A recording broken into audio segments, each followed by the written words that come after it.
প্যারে হাজিরিন সদরে মুহতারাম, সম্মানিত মুসল্লিবৃন্দ, আসলে প্রতিনিয়ত আমরা একটা ভয়ঙ্কর পরিস্থিতির মধ্য দিয়ে যাচ্ছি। একটা কথা ছিল, 5 দিন ভালো ছিল। আগের সেই কথাগুলো যদি আমরা চিন্তা করি তাহলে এখন উপলব্ধি করতে পারবো যে কত নিয়ামতের কদর আমরা করি।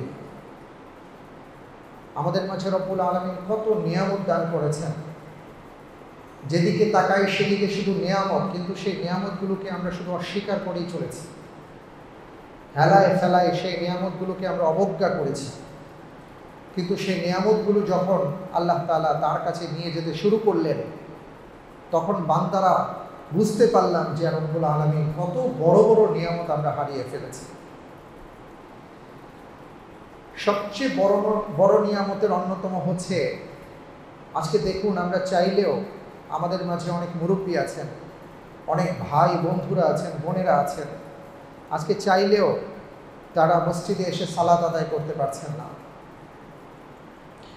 আমরা সুন্নাহ সম্মতভাবে এখন সালাত আদায় করতে পারছি না। 3 ফিট দূর দূর করে আমরা সালাত আদায় করছি। আমরা মসজিদে একটু সময় পেলে আগে তাসবিহ, তাহলিল, তিলাওয়াত, আজকার, তাফসীর, তালিম এগুলোর মধ্যে আগে বসতাম। এখন যারা বসতেন না তারাও আফসোস করছেন যে আহারে, সেই দিনগুলো যদি বসতাম তাহলে কতই না ভালো হতো, কারণ এখন আর বসার সেই সুযোগটা পাচ্ছি না। রব্বুল আলামিন এইভাবে কত নিয়ামত নিয়ে গেছেন তার কাছে, কারণ সেই নিয়ামতের কদরগুলো আমরা করিনি।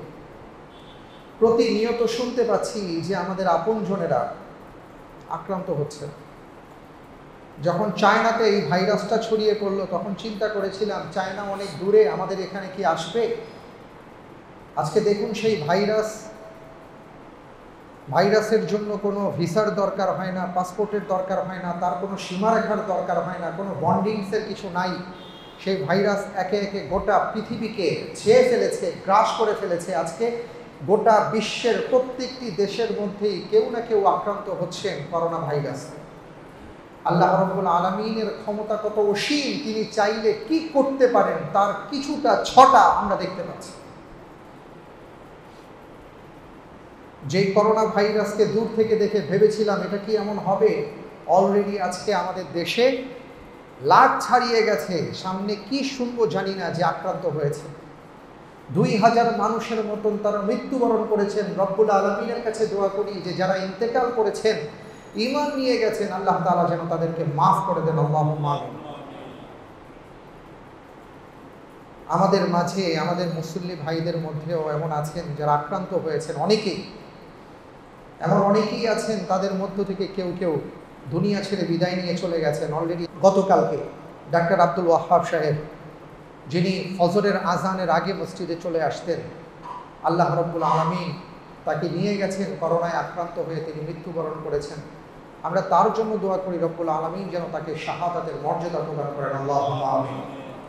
ঠিক এমনি করে অনেক ভাইরা অসুস্থ আছেন, আমার কাছে কাগজও এসছে। ডাক্তার রিয়াজ মোবারক, শিশু বিশেষজ্ঞ ডাক্তার, তারাও আক্রান্ত হয়েছেন। তারপরে আমাদের মাঝে আরও একজন ডাক্তার সাহেব আছেন, অত্যন্ত আল্লাহওয়ালা মানুষ, এখানে সালাত আদায় করতেন, আমিরুল ইসলাম সাহেব, তিনিও আক্রান্ত হয়েছেন সপরিবারে। এমন অনেকেই আক্রান্ত হয়েছেন। আমরা সবার জন্য দোয়া করি আল্লাহ রাব্বুল আলামিন যেন সবাইকে হিফাজত করেন, আল্লাহ তাআলা যেন এই করোনা মহামারী থেকে আমাদেরকে রক্ষা করেন। আমরা সবাই বলি আমিন। ভাই, আবারও বলি, আল্লাহ তাআলা সেই আয়াত আমাদেরকে শিক্ষা দিয়েছেন, ওয়াত্তাকু ফিতনাতাল লা তুসিবান্নাল্লাযীনা যালামু মিনকুম খাসসা ওয়া'লামু আন্নাল্লাহা শাদীদুল ইকাব। আল্লাহ রাব্বুল আলামিনের সেই ফিতনাকে, সেই আযাবকে তোমরা ভয় করো। সেটা যখন আসবে তখন ব্যক্তি বিশেষের কাছে আসবে না। কে আস্তিক কে নাস্তিক দেখবে না, কে নামাজ পড়ে কে নামাজ পড়ে না সেটা দেখবে না। সে স্বাভাবিকভাবেই আসবে, স্বাভাবিকভাবেই মানুষকে আক্রান্ত করবে। সুতরাং সেই ফিতনা আসার আগেই তোমরা সতর্ক হও, আল্লাহকে ভয় করো। আমরা কতটা আল্লাহকে ভয় করি, আমরা নিজেরা যদি নিজেদেরকে প্রশ্ন করি তাহলে বুঝতে পারবো। আল্লাহ তাআলা যেন আমাদের সবাইকে হিফাজত করেন। আমরা সবাই বলি আমিন। প্যারে হাজিরিন, আমাদের জীবন চলার পথে সময় হচ্ছে, আগেও বলেছিলাম, এই সময়টা হচ্ছে আমাদের বরফের টুকরোর মতো। বরফকে যেমন তৈরি করা হয়, বরফের জীবনটাই হচ্ছে গলে যাওয়া। আর আমাদের জীবনটা হচ্ছে চলে যাওয়া। জীবন চলতেই থাকবে। এই জীবনটাকে আমাদের কাজে লাগাতে হবে। জীবনের নানা সময়ে নানা পড়তে পড়তে আমাদের সামনে অনেক কিছুই আসবে, সেগুলো আমরা চেষ্টা করব আল্লাহর সাহায্য নিয়ে অতিক্রম করার। আল্লাহ রাব্বুল আলামিন আমাদের সবাইকে সাহায্য করুন, আমিন। আমরা দেখি যে মিনিট শেষে ঘন্টা আসে, ঘন্টা শেষে দিন আসে, দিন শেষে মাস আসে, মাস শেষে বছর যায়। এইভাবে আমাদের সময়টা যাচ্ছে। আমরা অনেকেই হয়তো লক্ষ্য করেছি, অনেকেই হয়তো লক্ষ্য করতে পারিনি, আমরা আবার একটি সম্মানিত মাসে প্রবেশ করেছি। আল্লাহ রাব্বুল আলামিন 12টি মাসের মধ্যে 4টি মাস সম্মানিত ঘোষণা করেছেন। সূরা তাওবার 36 নম্বর আয়াতে রব্বুল আলামিন ইরশাদ করেন, ইন্না ইদ্দাতাশ শুহুরি ইনদাল্লাহি 12 শাহরান ফি কিতাবিল্লাহ ইয়াওমা খালাকাস সামাওয়াতি ওয়াল আরদা মিনহা আরবাআতুন হুরুম যালিকা দীনুল কাইয়্যিম। আল্লাহ রাব্বুল আলামিন যেদিন আকাশ এবং জমিন সমূহ সৃষ্টি করেছেন, সেই দিন থেকে আল্লাহ তাআলা আমাদের জন্য 12টি মাসকে নির্ধারণ করে দিয়েছেন। আর সেই 12টি মাসের মধ্যে 4টি মাস হলো সম্মানিত। সুবহানাল্লাহি ওয়া বিহামদিহি। এবং এই সম্মানিত 4টি মাস কোনটি? আল্লাহ রাসূল সাল্লাল্লাহু আলাইহি ওয়াসাল্লামের হাদিস থেকে আমরা পাই। আবু বকর রাদিয়াল্লাহু তাআলা আনহু তিনি বর্ণনা করেন, ইন্না জামান ক্বাদ ইস্তাতারা কাহাইআতিহি ইয়াওমা খালাকাস সামাওয়াতি ওয়াল আরদ ওয়াস সানাতু 12 শাহরা।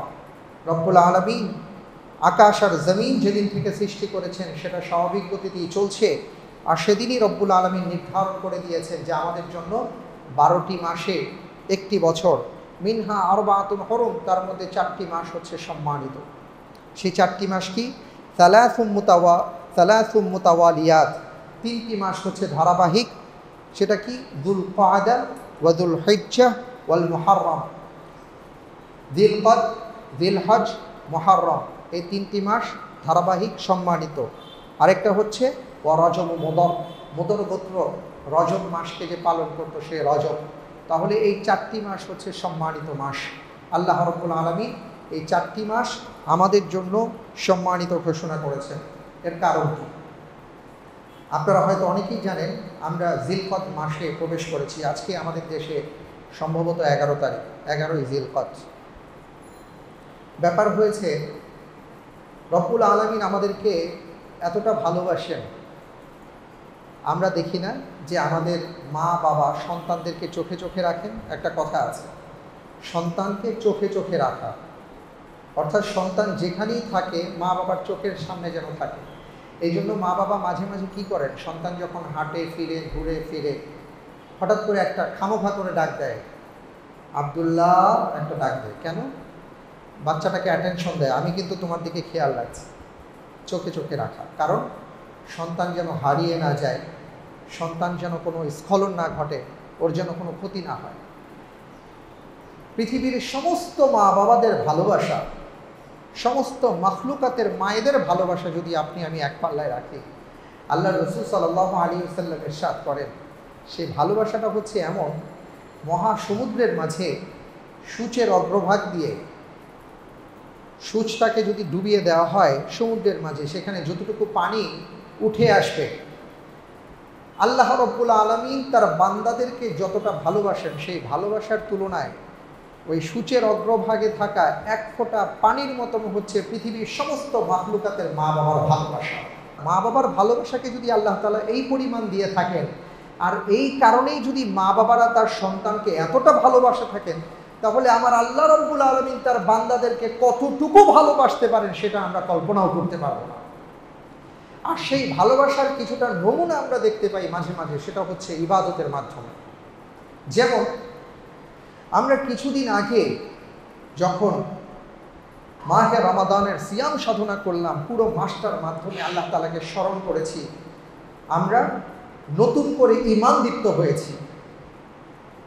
রব্বুল আলামিন রমজানের পরে আবার একটা ইবাদত আমাদের সামনে রেখেছেন, সেটা হলো হজ এবং কোরবানি। সুবহানাল্লাহ। অর্থাৎ রমজান শেষ হওয়ার সাথে সাথেই বান্দাদের মধ্যে প্রস্তুতি শুরু হয়ে যায় যে আমি হজে যাব, আমি কোরবানি করব। এবছর আল্লাহর ইচ্ছে আমরা এবার হয়তোবা যেতে পারছি না, বৈশ্বিক মহামারীর কারণে, ভবিষ্যতে আবার যাব ইনশাআল্লাহ তাআলা। কিন্তু আরেকটা ইবাদা আমাদের সামনে আছে, সেটা হলো কোরবানি। এই প্রসঙ্গে আমরা কিছু কথা শুনবো, কিছু আলোচনা করব ইনশাআল্লাহ তাআলা। তার আগে একটু বলে নিচ্ছি যে দেখুন, আল্লাহ রাব্বুল আলামিন এই বিষয়টা এই জন্য দিয়েছেন যাতে করে বান্দা অ্যাটেনশনে থাকে। আল্লাহ তাআলা একটার পর একটা ইবাদত দিয়ে মনে করিয়ে দিচ্ছেন যে বান্দা, আমি কিন্তু তোমার প্রতি নজর রাখছি, তুমি যেখানেই থাকো এই জাতীয় ইবাদতগুলোর মাধ্যমে তুমি আমাকে স্মরণে রেখো, তুমি কিন্তু ভুলে যেও না। সুবহানাল্লাহি ওয়া বিহামদিহি। তো আল্লাহ তাআলার পক্ষ থেকে যে 4টি সম্মানিত মাস ঘোষণা করা হয়েছে, তার মধ্যে দিলকদ, দিলহজ, মুহররম, এই 3টা মাস। এর মধ্যে অন্যতম কারণ হচ্ছে যে সেই সময়ে আমরা জানি আইয়ামে জাহিলিয়াতের সময় মানুষ সাধারণ বিষয়ে যুদ্ধ বিগ্রহে লিপ্ত হয়ে যেত। আরবের অধিবাসীরা তৎকালীন সময় তারা ছিলেন মুশরিক হলেও তারা কিন্তু হযরত ইব্রাহিম আলাইহিস সালাতু ওয়াস সালামকে মানতেন এবং তারা আল্লাহকে আল্লাহ বলে স্বীকার করতেন। কিন্তু সমস্যাটা ছিল ওই স্বীকারের মধ্যে এমন ভয়াবহভাবে তারা শিরিককে ঢুকিয়ে দিয়েছিল। তারা বিশ্বাস করত সব কিছুর মালিক আল্লাহ রব্বুল আলামিন ঠিক আছে, কিন্তু তিনি বিভিন্ন দায়িত্ব, বিভিন্ন কর্তব্য, বিভিন্ন ক্ষমতা নানা ধরনের মূর্তি, পাথর, এগুলোর মধ্যে জীব, জানোয়ার এবং নানা ধরনের প্রাকৃতিক বিষয়গুলোর মধ্যে আল্লাহ বিলিয়ে দিয়েছেন। নাউযু বিল্লাহি মিন যালিক। এই বিশ্বাসগুলো এখনও আমাদের মধ্যে অনেকে লালন করেন। যদি এই বিশ্বাস নিয়ে কেউ দাবি করেন যে আমি মুসলিম, তাহলে আমি বলবো মেহেরবানি করে আবার আপনাকে কালিমা পড়তে হবে। কালিমা পড়ে এই বিশ্বাসগুলো থেকে বেঁচে থাকার চেষ্টা করেন, কারণ এই বিশ্বাস হলো অত্যন্ত ভয়ঙ্কর বিশ্বাস। এই বিশ্বাস হলো মহাশিরক। আর এই শিরক নিয়ে যদি কেউ কবরে চলে যান, তাহলে তার জন্য রব্বুল আলামিনের পক্ষ থেকে জান্নাতকে হারাম ঘোষণা করা হয়েছে। আল-ইয়াযু বিল্লাহ। তো ওই সময়ের মানুষগুলো এমন মুশরিক ছিল এই সকল বিশ্বাসের কারণে, কিন্তু তারা কিছু কিছু বিষয় মানত। পরম্পরায়, যুগ পরম্পরায় তারা মেনে চলতো যে এই 4টা মাস হলো সম্মানিত মাস, কারণ প্রত্যেক নবী রাসূলগণই তাদের উম্মতদেরকে সতর্ক করেছেন এই 4টি মাসের ব্যাপারে। বিশেষ করে এই 3টি মাস এই জন্য তারা সম্মানিত ঘোষণা করেছেন এবং মেনে চলতেন, কারণ তারা জানতেন যে জিলহজ মাসে হজ করতে হয়। তারা নানাভাবে হজ করত, তারা স্বীকার করত যে হজ একটা ইবাদত, কিন্তু নানাভাবে তারা পালন করত। তো হজে আসার ক্ষেত্রে যেন কেউ বাধাগ্রস্ত না হয় এবং যাওয়ার ক্ষেত্রেও যেন কেউ বাধাগ্রস্ত না হয়, এই জন্য ওই সময় তারা যুদ্ধ, বিগ্রহ সব কিছু থেকে বিরত থাকার চেষ্টা করত।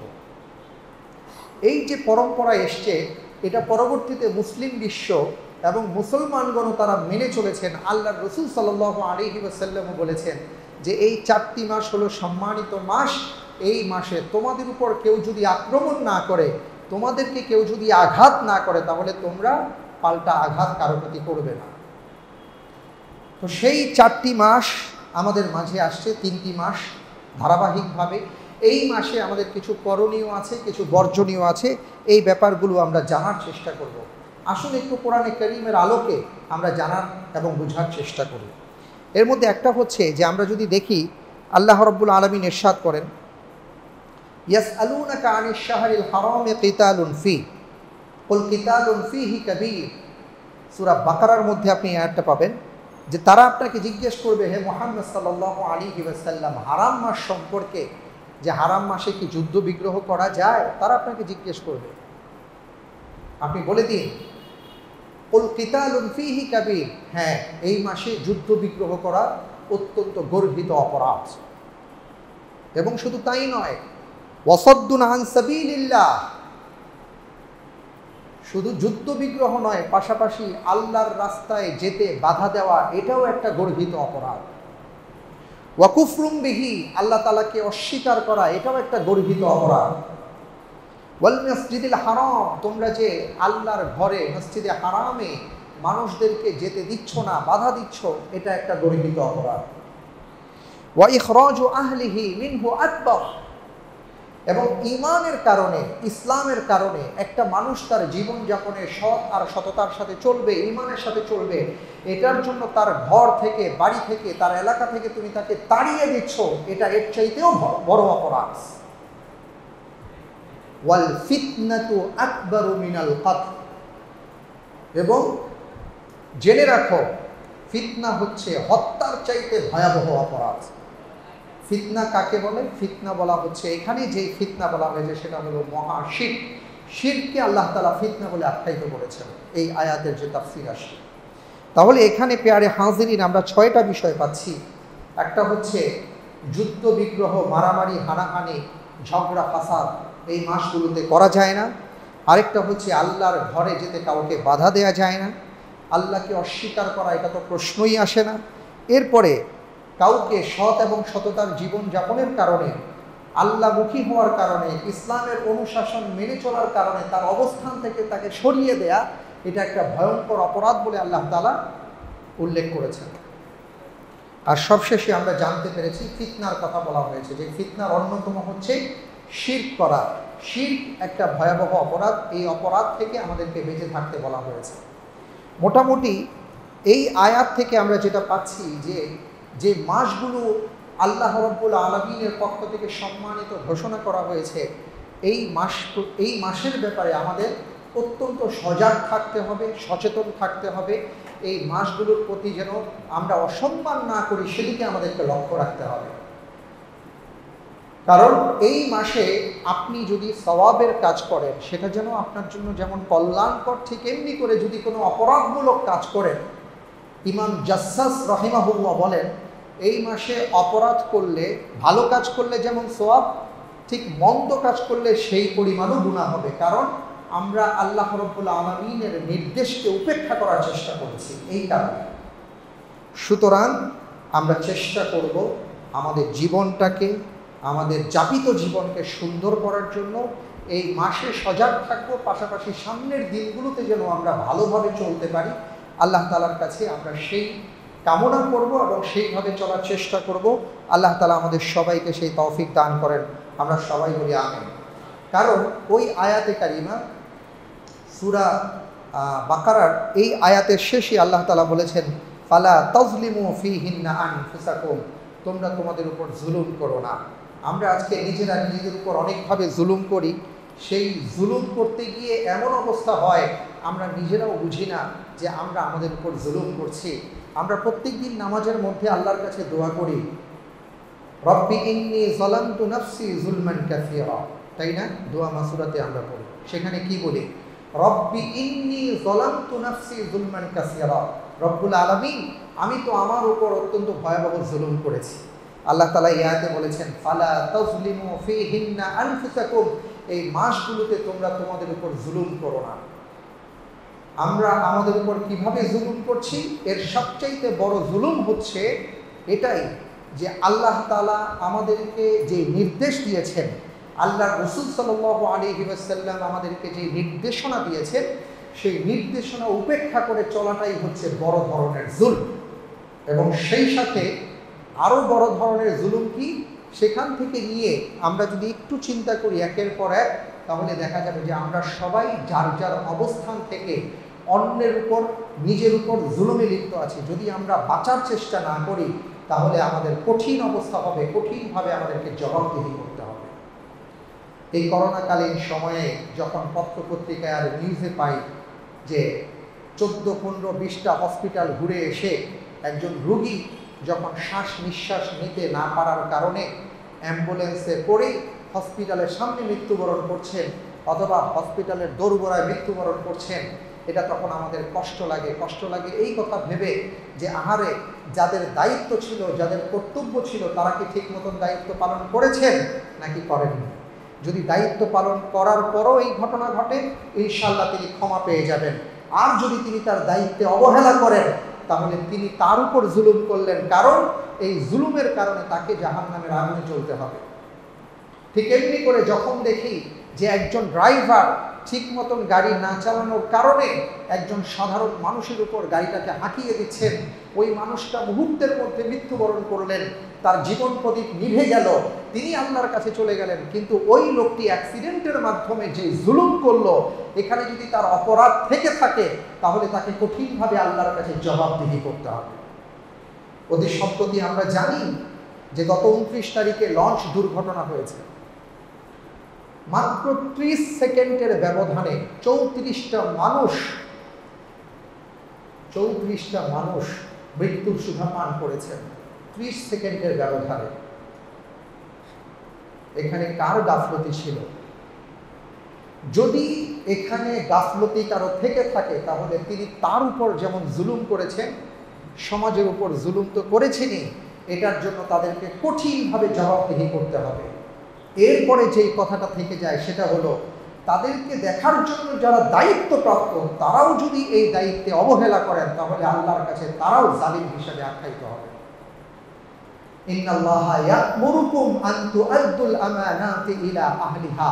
আল্লাহ তাআলা বলেছেন পবিত্র কোরআনে কারীমের মধ্যে যে রব্বুল আলামিন তোমাদেরকে নির্দেশ দিয়েছেন, ইন্নাল্লাহা ইয়া'মুরুকুম আন তু'আদ্দুল আমানাতি ইলা আহলিহা, যে যার যার আমানত যার কাছে আছে সেই আমানত যেন পরিপূর্ণভাবে রক্ষা করা হয়, খেয়ানত না করা হয়, এই ব্যাপারে আল্লাহ তোমাদেরকে নির্দেশ দিয়েছেন।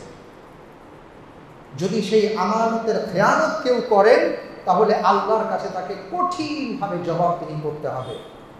আজকে আমাদের সমাজের সর্বস্তরে যে যার অবস্থানে আছি, আমি আমার অবস্থান থেকে চিন্তা করব যে আমি কি যেই দায়িত্ব পেয়েছি সেই দায়িত্বের আমানত রক্ষা করছি।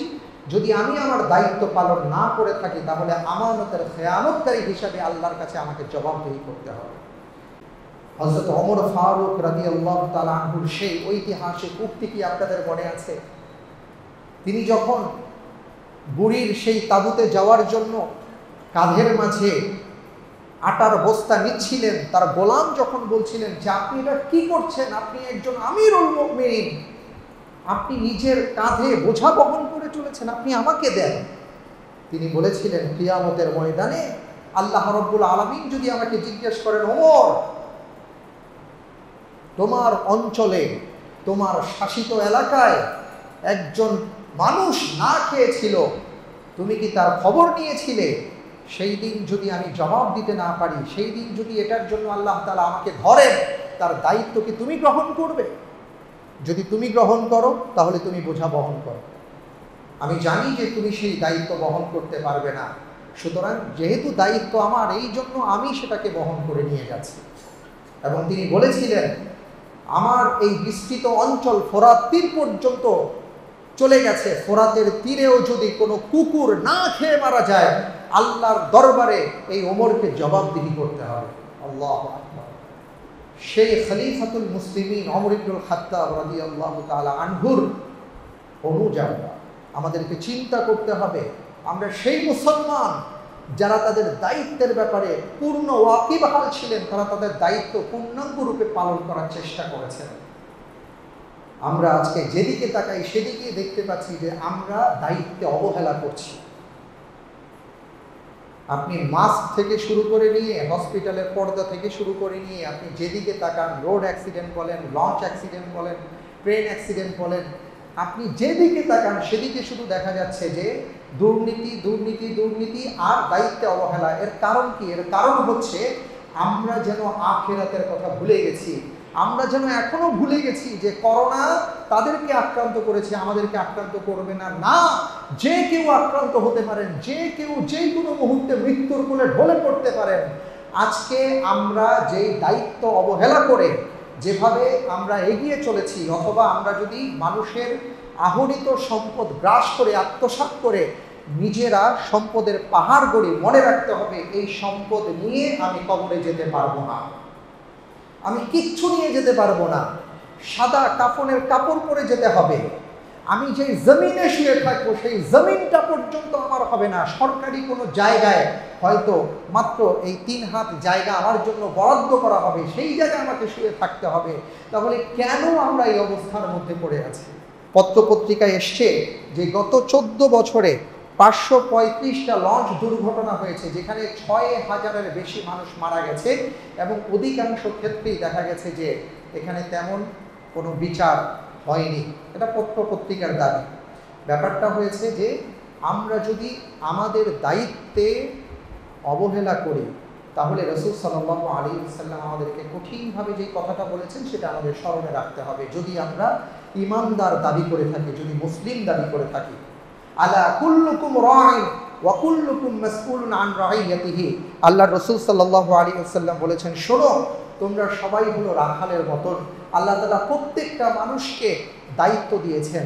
রাখাল যেমন সকালবেলা পশুপাল নিয়ে চারণভূমিতে চলে যান এবং সেখানে তিনি সারাদিন ওই চারণভূমিতে পশুগুলোকে পশু খাবার খাইয়ে সন্ধ্যাবেলায় আসেন, এসে কী করেন, তার মালিকের কাছে সবগুলো পশুর হিসাব তাকে দিয়ে যেতে হয়, তারপরে সে বাড়িতে যায়।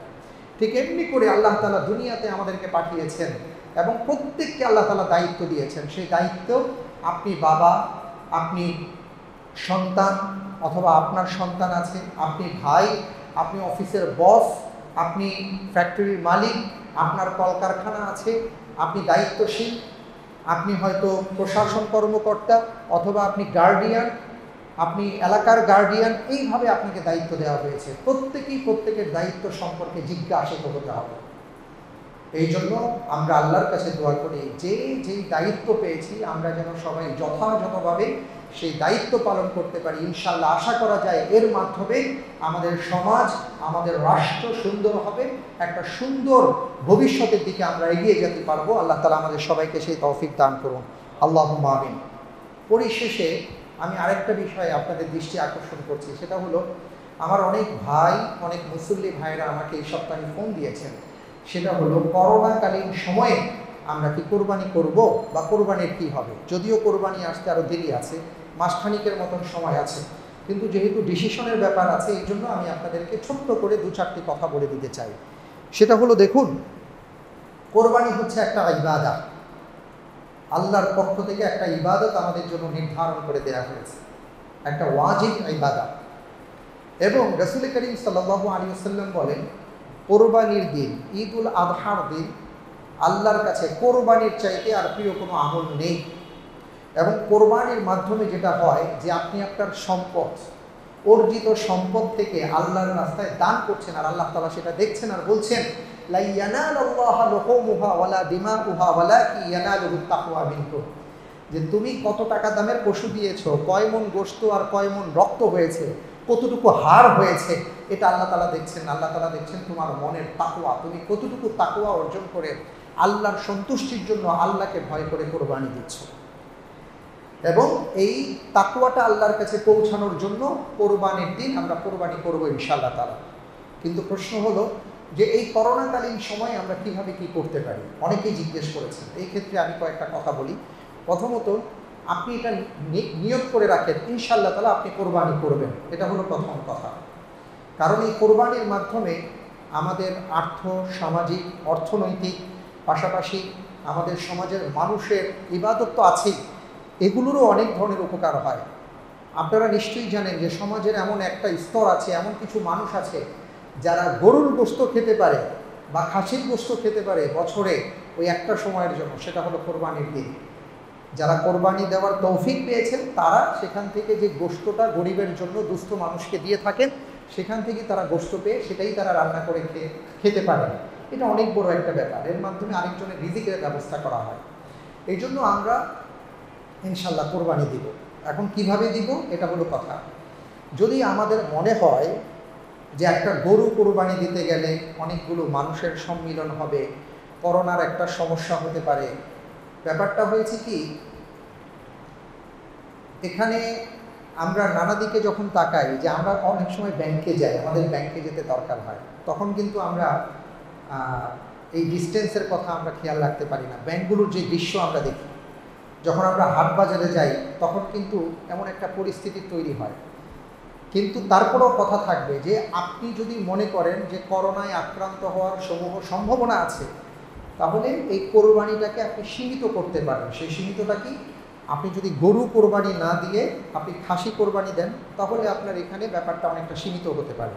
আপনি গরু না দিয়ে আপনি খাসি দেন, কোনো সমস্যা নেই। এটা হলো একটা বিষয়, আপনি গরু না দিয়ে খাসি দিতে পারেন, তাহলে মানুষ কম লাগবে। দ্বিতীয় বিষয়টা হলো, বাংলাদেশের এমন অনেক প্রত্যন্ত অঞ্চল আছে যেখানে বন্যার পানিতে মানুষ ভাসছে, যাদের বাড়িতে খাবার নেই। কিছুদিন আগে আমফান হয়েছে, ঝড়ের কবলে পড়ে মানুষ খোলা আকাশের নিচে বসবাস করছে, তাদের ঘরে খাবার নেই। আলহামদুলিল্লাহ এমন অনেক সংগঠন আছে এবং আমাদের মসজিদ থেকেও এমন আয়োজন করা হয় যে ওই সকল অঞ্চলগুলোতে কোরবানি করা হয়। এমন অনেক সংস্থা আছে, আমাদের মসজিদ থেকেও এমন কার্যক্রম হতে পারে, ওই সকল অঞ্চলে কোরবানি করা হয়। কোরবানি করে সেখানেই দুস্থ মানুষের মাঝে গোশতগুলোকে বিলি বন্টন করে দেওয়া হয়। আপনি চাইলে সেইভাবে শরীক হতে পারেন। আপনার তো কোরবানি হওয়া দরকার, গোশত না, কোরবানি হওয়া দরকার। গোশত আল্লাহর পক্ষ থেকে হাদিয়া, আপনি খেতে পারেন, চাইলে এটা আপনি বিলিও করে দিতে পারেন। আপনি হয়তো কাউকে দায়িত্বশীল কাউকে টাকা পয়সা দিলেন, ওনারা গরু কিনলো, আপনার পক্ষ থেকে কোরবানি করলো, আপনাকে জানিয়ে দিল যে আলহামদুলিল্লাহ আপনার কোরবানিটা হয়েছে। এইভাবেও আপনি কোরবানি করতে পারেন, এতে করে আপনারও কোরবানি হবে, আবার তাদের উপকার হবে, এটা হতে পারে। এরপরে গরু কেনার যেটা আছে, আমাদের শহর অঞ্চলে আমরা হয়তো অনলাইনের মাধ্যমে গরু ছাগল কিনতে পারি, এখন অনেক সহজ হয়ে গেছে। বিশ্বস্ত আমানতদার যারা এমন বিক্রেতা আছে, অনেকেই অনলাইনে বিক্রি করে থাকে। আপনি গরুর ওজন টোজন সব কিছু দেখে আপনি সেইভাবে কিনে নিতে পারেন, এতে করে ভিড়ের কোনো বিষয় থাকবে না, বিশেষ করে শহর অঞ্চলের কথা বলছি। অর্থাৎ আপনি আমি যদি চাই তাহলে নানা উপায় আছে, সেই উপায়ে আমরা কোরবানি করতে পারবো। আরেকটা গুরুত্বপূর্ণ কথা বলি, সেটা হচ্ছে আপনি হয়তো প্রতি বছর মনে করেন যে আপনি 1 লক্ষ 2 লক্ষ 3 লক্ষ টাকা আপনার কোরবানির বাজেট থাকে, আপনি বাজেটটাকে কমিয়ে দিতে পারেন। কোরবানির পশুর ক্ষেত্রে বাজেট কমাবেন না, পশুর ক্ষেত্রে আপনি বাজেটটা কমাতে পারেন। সেটা কি, আপনার যদি ইচ্ছে হয় যে আমি 3 লক্ষ টাকা বাজেট করেছি, ওকে ফাইন, 3 লক্ষ টাকা থেকে আমি হয়তো 10,000 টাকা দিয়ে একটা খাসি কিনলাম, খাসিটা কোরবানি করলাম, বাকি 2,90,000 টাকা এটা আমি দুস্থ মানুষের মাঝে, কারো ঘর বাড়ি নাই, কারো থাকার জায়গা নাই, কারো করার কিছু নাই, কারো খাওয়ার কোনো ব্যবস্থা নেই, আমি সেদিকে তাদেরকে দান করে দিলাম। আলহামদুলিল্লাহ, আপনার কোরবানিও হলো, আপনার দানও হলো। আপনি এইভাবে কাজগুলো করতে পারেন, কিন্তু কোরবানির নিয়ত আমরা রাখবো। আল্লাহ তাআলা যে কথাগুলো আজকে বিক্ষিপ্তভাবে আলোচনা করার চেষ্টা করেছে, সেই কথাগুলোর উপর রব্বুল আলামিন আমাদের সবাইকে আমল করার তৌফিক দান করুন। আমিন। সুবহানাকাল্লাহুম্মা ওয়া বিহামদিক, আশহাদু আল্লা ইলাহা ইল্লা আনতা আস্তাগফিরুকা ওয়া আতুবু ইলাইক। ওয়াসসালামু আলাইকুম ওয়া রাহমাতুল্লাহি ওয়া বারাকাতুহু।